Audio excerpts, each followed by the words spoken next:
Okay, so the next manual muscle test that I'll be going over is the lower trapezius assessment.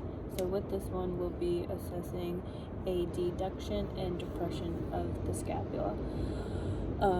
For the muscles that we'll be assessing here, the lower and middle traps.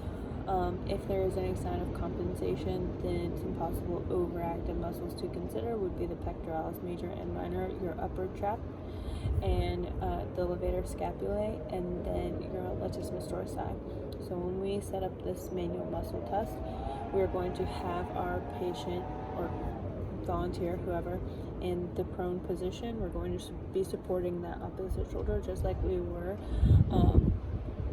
for the rhomboids and middle traps assessment, but this time instead of having the elbow bent, the elbow flexed, we're going to have the elbow extended, thumbs facing the ceilings, and then we're going to have the shoulder extended to about 145 degrees.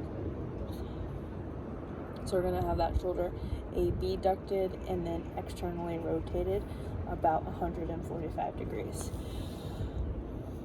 And then we're going to apply pressure right above the elbow. So right about here, so the lower bicep, that area, applying pressure downwards.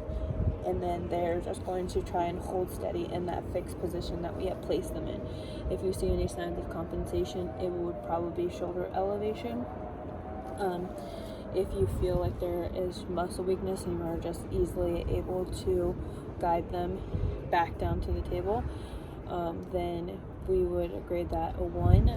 Minor compensations, maybe a 2, maybe even consider retesting them, and then if there are no signs of compensation or weakness, grade them as a 3.